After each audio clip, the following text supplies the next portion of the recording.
Merhaba arkadaşlar, Star Atlas Akademi kanalıma hoş geldiniz. Şimdi bu videoya kadar Star Atlas'la ilgili temel konuları işledik. Bundan sonra daha detaylı konuları işleyeceğiz. Daha anlatacak çok şey var. Star Atlas oldukça kapsamlı bir oyun. Beni izlemeye devam edin. Şimdi bu videoda size bu MMORPG oyunlarındaki guild sisteminden bahsedeceğim. Yani klan sisteminden bahsedeceğim. Ama videoya geçmeden önce kanalıma abone olup bu videoyu beğenirseniz sevinirim. Ayrıca güncel gelişmeleri takip ettiğim Twitter hesabımı açıklamalar kısmına bırakıyorum. Oradan ulaşabilirsiniz. Kafanıza takılan soruları da aşağıda yorumlar kısmına yazarsanız en kısa sürede cevaplayacağım. Şimdi arkadaşlar, özellikle bu görseli göstermek istedim. Bakın ne yazıyor? United we stand, divided we fall. Ne demek? Birleşirsek ayakta kalırız, bölünürsek düşeriz, kaybederiz. Bu genelde askeri alanlarda çok fazla kullanılan bir terimdir. Türkçesi birlikten kuvvet doğar. Şimdi Star Atlas daha önceden bahsetmiş olduğum gibi bir MMORPG oyunu. Yani ne demek MMORPG? Massive Multiplayer Online Role Playing Game. Yani devasa çok oyunculu online rol yapma oyunu. Burada önemli şey çok oyunculu. Çok oyunculu olduğu için de e, gruplar halinde hareket etmek lazım. Organize olmak lazım. Yani sokak köpekleri bile tek başına gezmezler. Birlik halinde gezerler. Birlik halinde gezdiğiniz zaman 3 kişi diyelim bir araya gelirseniz o aslında 5 kişilik güce eşit olur. Veyahut da 6 kişilik güce eşit olur.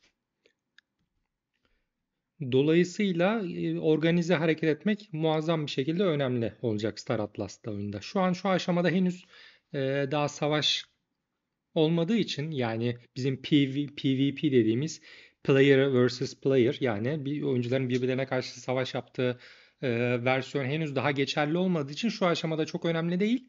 Fakat ileride çok önemli bir hale gelecek. Bununla ilgili size bir görsel daha göstermek istiyorum. Bakın bu filmi hatırladınız mı bilmiyorum.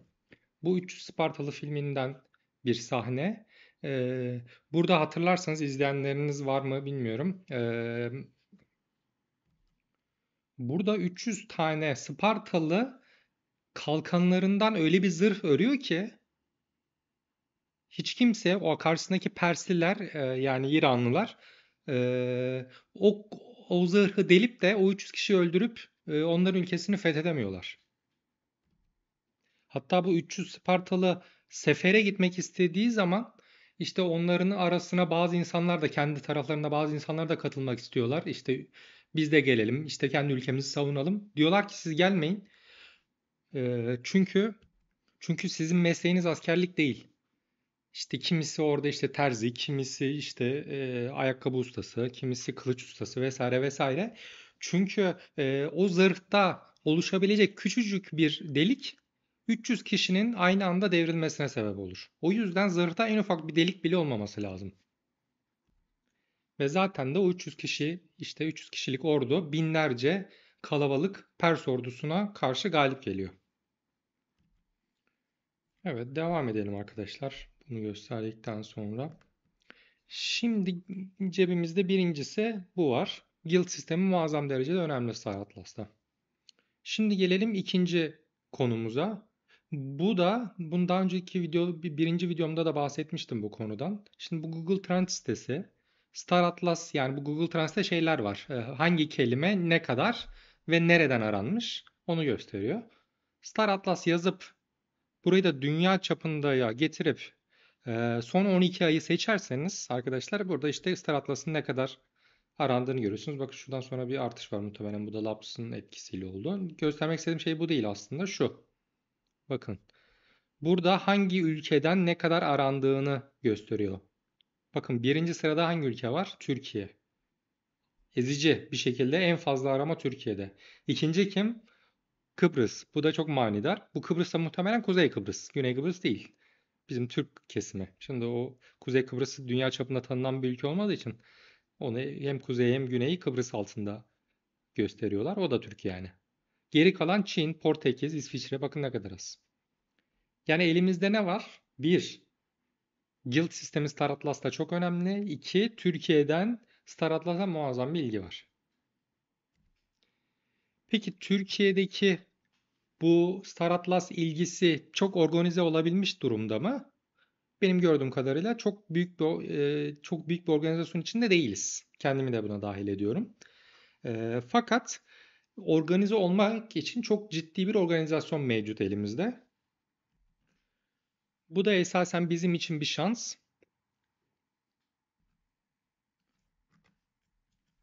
O da bizim Coexist dediğimiz Coexist Guild'ımız. Ben de bu guild'ın üyesiyim arkadaşlar. Şimdi coexist kelime anlamı olarak birlikte var olan demek.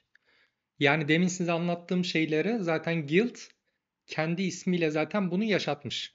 Yani birlikte var olabiliriz biz ancak bu oyun tarzında MMORPG'lerde. Vermeye çalıştığım mesaj da bu.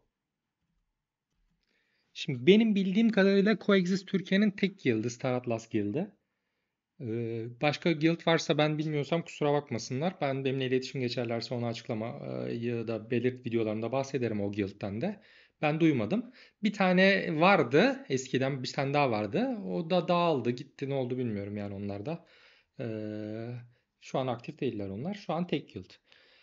Şimdi Coexist'in şöyle bir pozitif tarafı var arkadaşlar. Şöyle bir olumlu tarafı var. Coexist esasen 20 yıllık tecrübesi olan bir guild. Yani sadece Star Atlas oyununu oynamak için bir araya gelmiş bir guild değil. İçinde çok sayıda gamer dediğimiz arkadaşlar var. Esasen ben kendim bir gamer diye tanımlamam kendime. Yani oyun oynuyorum. Öteden beri oyun oynuyordum ama bir gamer de diyemem kendime. Ama orada guild'ın içinde çok fazla gamer arkadaş var. Ben de onlardan çok şey öğreniyorum. Zaten ilerleyen aşamalarda da onların tecrübesinden bu PvP yani savaşlar çıktığı zaman da onların tecrübesinden oldukça faydalanacağımızı düşünüyorum. Bu da onların internet sitesi. Guild Coexist. Buradan istediğiniz bilgilere sahip olabilirsiniz arkadaşlar. Girin, inceleyin. Bakın şurada da bizim yönetimsel departmanlarımız var. Bakın burada Meet Our Team diyor. İşte bir görev dağılımı yapıldı. Coexist'te. Bu arkadaşlarımız yönetici arkadaşlar. Ben yokum bu listede. Beni hani aramayı çok merak ediyorsunuz muhtemelen tipimi. Guild liderimiz Lumina. Lumina Amerika'da bilgisayar mühendisliği bölümünde hocalık yapıyor. Ve bu MMORPG oyunları konusunda da oldukça tecrübe sahibi. Bakın bununla birlikte arkadaşlar şuna da değinmek istiyorum Coexist ile ilgili. Bu arada bu Coexist bazı yerlerde Coex diye de geçiyor. O kısaltmayı da kullanıyoruz. Star Atlas ne zamandı bu? Bakın 2022 Haziran'ında Copa diye bir yarışma düzenledi guildler arasında. İşte herkes orada kendi guildı ile ilgili sunum yaptı. Geleceğe dair vizyonunu paylaştı. Şimdiye kadar neler yaptığını paylaştı ve orada bu sunumlar neticesinde ödül verildi.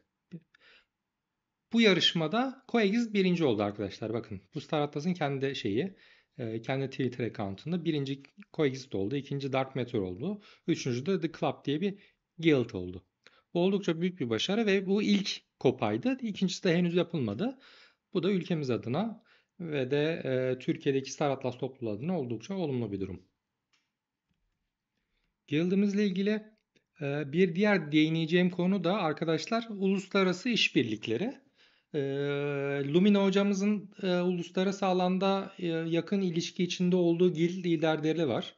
Bakın burada da bu da başka bir content creator, Metaverse Explorer diye. Onun hazırladığı yayına katıldı. Bunların her biri bir guild lideri. Bu çocuk da Star Atlas'ın içerik yöneticisi. Bunların hepsi şu Rome Guild'ının lideri. Bakın şu Aefia Guild'ının lideri.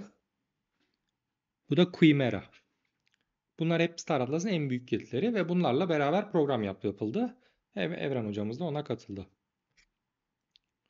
Bir başka değinmek istediğim gene bu uluslararası işbirlikleri kapsamında bakın bu Star Atlas bu yanlış hatırlamıyorsam bir sene veya 1,5 sene önce böyle bir guild arasında böyle bir anlaşma yapıldı. The United Metaverse Accords. Bazı guildlar bir araya gelerek NATO gibi bir birliktelik kurdular. Ve ortaya da böyle bir metin çıktı.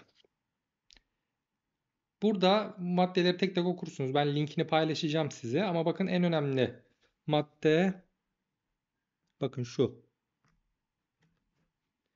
An attack against one UMA DAO is an attack against us all. Tam okuyamadım. Yani diyor ki bu UMA yani UMA dediği şu United Metaverse Accords'un ilk harfleri. UMA içinde herhangi bir DAO'ya bir guild'e saldırı olursa bu UMA'nın kendisine yapılmış sayılır ve herkes ona yardıma gider.